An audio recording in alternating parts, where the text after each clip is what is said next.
Assalamualaikum warahmatullahi wabarakatuh. Jadi kali ini bahas PC komputer. Kita ngomong fakta di lapangan. Kenapa PC? Karena kalau laptop itu banyak komponennya ya yang membuat laptop itu jadi nggak awet. Kalau soal baterai pasti cepat habis lah ya, namanya laptop itu, terutama untuk mereka yang hobi nempelin power supply ke laptopnya. Tergantung dari tipe laptop, nempelin colokan charger ke laptop itu bisa membuat baterai cepat rusak, bisa dalam hitungan setengah tahun atau 1 tahun. Kalau laptop yang ada baterai manajemen yang bagus, dia nggak akan cepat rusak baterainya.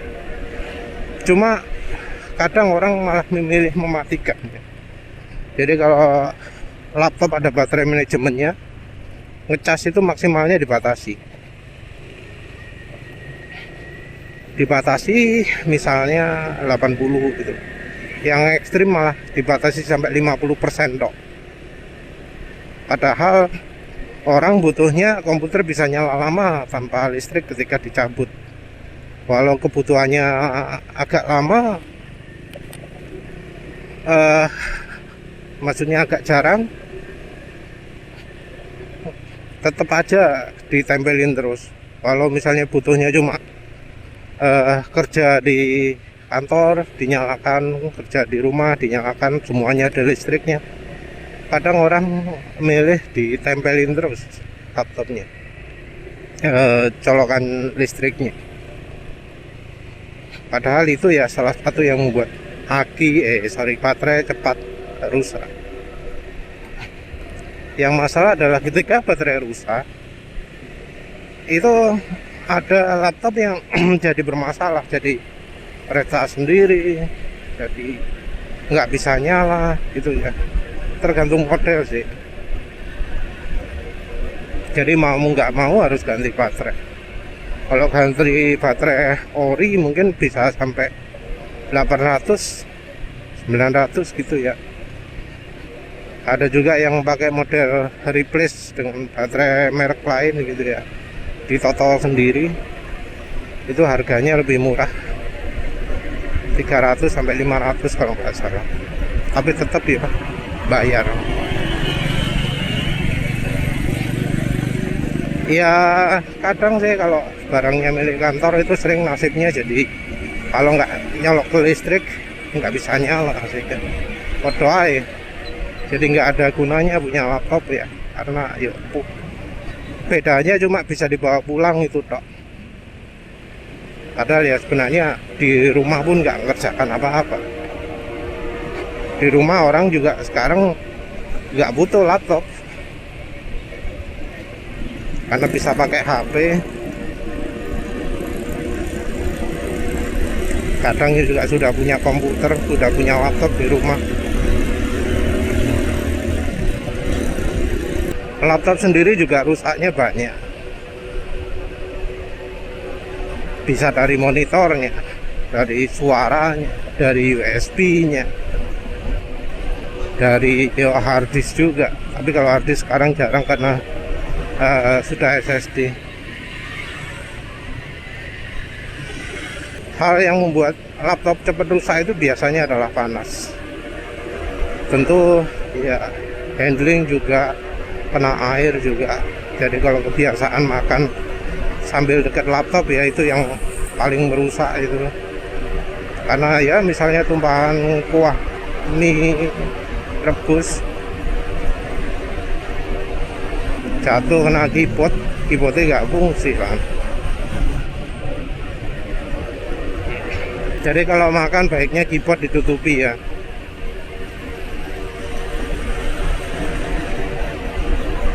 Terus soal panas ini agak repot ya, karena kadang dari pabrikannya pun desain pendinginannya kurang bagus. Jadi Ya walau dikasih pendinginan luar tambahan tetap nggak bisa membantu pendinginan di dalam karena ya ruang-ruangnya kisi-kisinya kurang baik.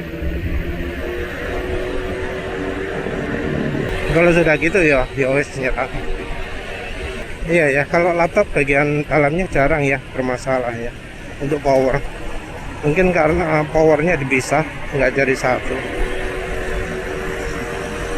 Ada tahu rusak sendiri ya cukup banyak terjadi. Tapi sekarang biasanya bisa pakai replacement. Kalau yang ori mungkin harganya 300 ke atas. Kalau yang replacement mungkin ada yang 100.000 ya. Yang penting voltasenya jangan salah ya. Cek voltasenya dan arusnya itu jangan sampai kurang. Arus nggak boleh kurang, voltase harus ngeplek sama persis. Kalau nggak ngeplek ada risiko rusak. Jadi kalau laptop ya karena banyak faktor ya, jadi cepat rusak karena ya dibawa-bawa di kemana ditaruh bisa sembarangan gitu ya. Ada resiko jatuh juga karena dibawa-bawa. Nah kalau komputer biasanya lebih durable ya, karena misal keyboardnya kan bisa, jadi kalau keyboardnya bermasalah tinggal beli lagi. Harganya sing apik ya kayak merek Logitech mungkin 150 bisa guys, yang murah-murah. Kalau keyboard sing ngecek-ngecek ya mungkin 60.000 ada yang model tampilan office.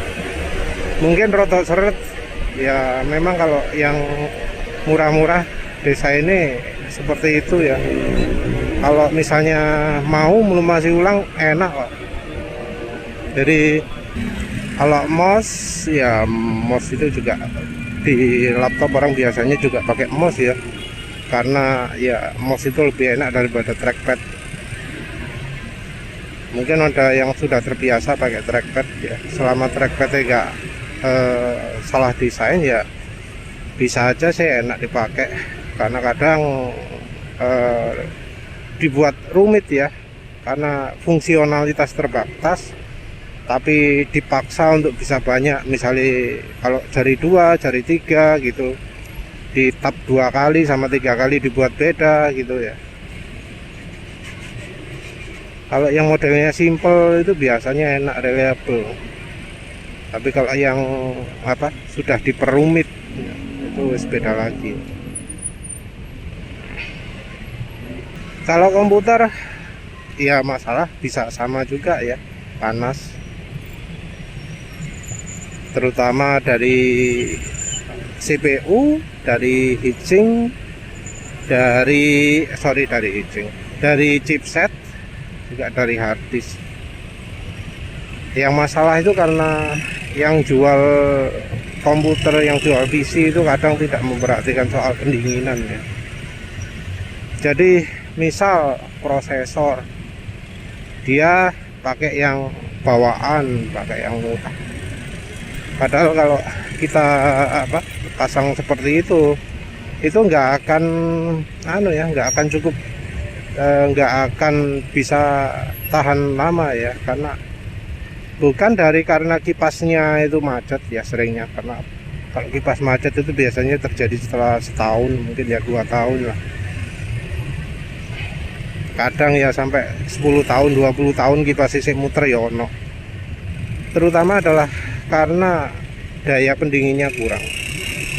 Dan kadang dari penjualnya juga tidak memperhatikan setelan-setelan di komputernya.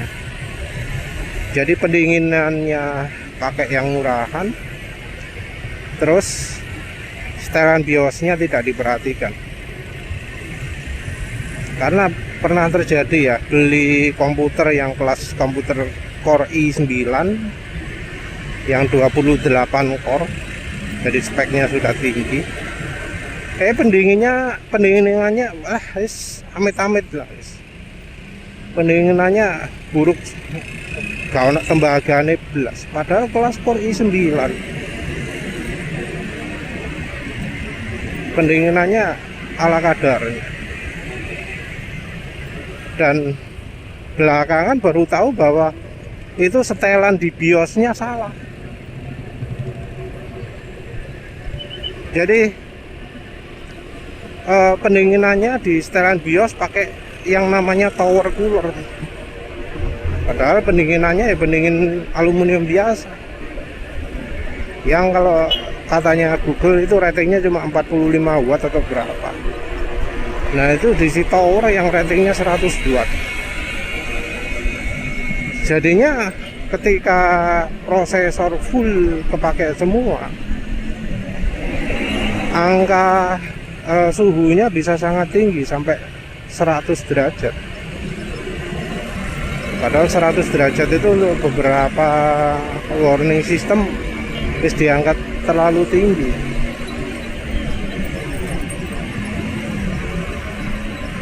CPU kepakai semua 100 derajat. Nah ternyata cari-cari di setelan, rupanya ada setelan di sini, dari setelan apa nih jenenge, hitchingnya. Terus apa, kalau di AMD namanya TDPU. Jadi itu adalah untuk mengurangi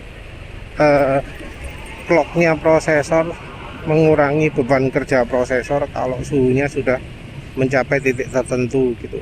Jadi CPU-nya di underclock, dilambatkan ya, biar nggak crash, nggak overheat. Karena kalau overheat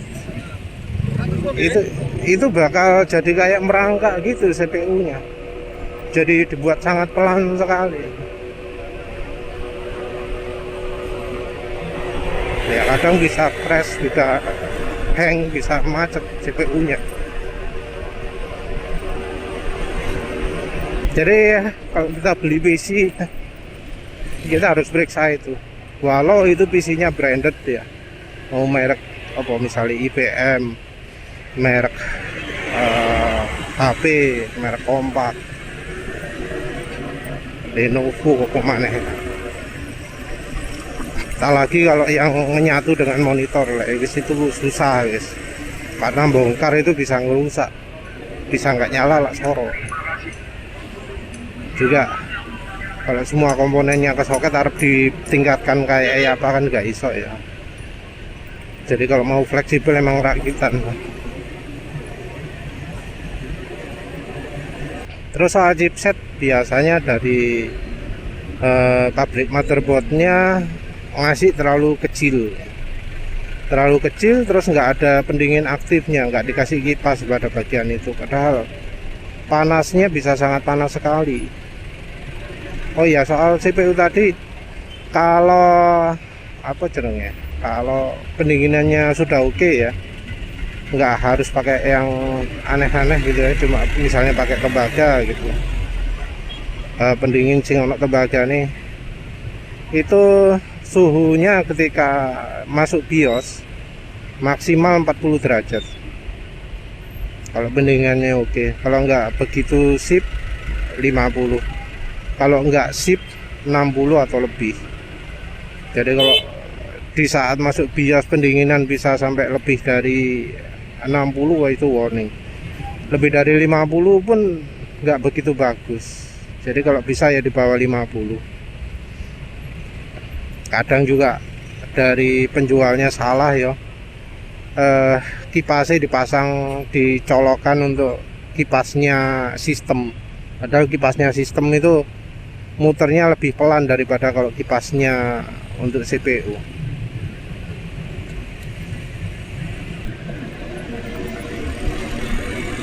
Lepas dari chipset tadi yang baiknya dikasih pendinginan tambahan, kasih kipas. Berikutnya adalah harddisk. Harddisk ini komponen yang cepat rusak juga. Kalau komputer modern memori juga harus diperhatikan juga. Jadi di sistem yang sekarang ini semua jadi sumber panas. Namanya SSD NVMe itu bisa panas, makanya dikasih stiker pendingin sama pabriknya. Itu ya harusnya dikasih kipas juga. Kipas harus mengarahkan ke apa jenenge SSD-nya itu, NVMe-nya. Memori juga bisa panas. Jadi kalau mungkin zaman memori kecepatannya masih rendah itu nggak begitu panas, dia dibiarkan gitu no problem. Kalau yang sekarang harus ada pendinginan juga. Makanya memori-memori sekarang yang spek tinggi kan biasanya no pendinginan. Itu ada pendinginan artinya butuh dikipasi ya. Kipasnya harus dipastikan ono aliran gitu. Jangan asal sekedar beli casing ono kipas. Nah kalau semua itu sudah ya, kalau pendinginannya oke, aliran kipas, aliran anginnya lancar, itu yang biasanya lebih cepat rusak adalah power supply. Karena power supply itu bagian listriknya, bagian yang menghasilkan dayanya. Bagian ini yang paling mudah rusak setelah semuanya oke. Jadi namanya power supply itu ada umurnya, karena ya komponennya akeh sing cepat rusak. Ya sumbernya lagi-lagi adalah panas.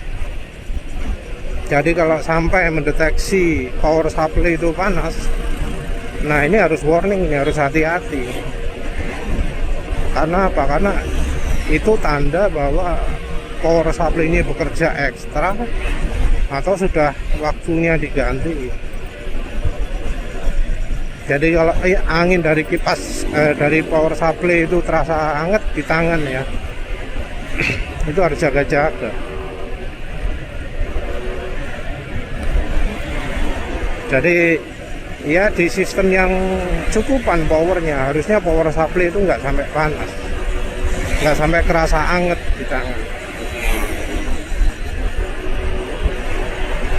Apa mana ya yang sumber rusak lain dari motherboard. Jadi motherboard sekarang idola pakai Gigabyte karena Gigabyte katanya durable, dan memang beneran durable. Yang cukup bagus juga adalah Asus atau ASRock, itu juga dibuat durable, cuma nggak pengalaman banyak ya. Tapi yang jelas motherboard Asus, motherboard Gigabyte itu sampai sekarang tetap awet ya komputernya, sehingga awet ya. Contohnya merek Intel, merek nggak jelas lain gitu, nggak ada hubungan dengan chipset ya. Kalau chipset hubungannya dengan bug. Tapi kita sekarang ngomong soal keandalan, durability, beda lagi. Kalau motherboard itu yang sering rusak adalah kapasitornya, kapasitor yang L2-nya. Jadi kalau yang motherboard bagus biasanya sudah pakai solid kapasitor. Kalau pakai solid kapasitor nggak ada masalah itu lagi. Ini berlaku juga sampai untuk server ya. Jadi kadang ya kita beli merek branded lebih dari 3 tahun rusak. Kenapa? Oh ternyata kapasitornya bermasalah. Kapasitor ya bisa ada juga di power supply. Jadi power supply selain dari panas juga kapasitor ya cepat rusak. Jadi beberapa kapasitor, beberapa power supply itu yang sudah lemah atau mati gitu, kalau dilepas jadi bunyi kelontang-kelontang. Kenapa? Oh bagian apa? Tutup kapasitor sing lepas, sing meletus ya. Jadi kapasitor meledak, cetuk gitu. Terus selongsongnya ketinggal di situ. Jadi ketika dikocok-kocok jadi bunyi kelontangan. Ya wes lah, itu saja. Terima kasih sudah menonton. Assalamualaikum warahmatullahi wabarakatuh.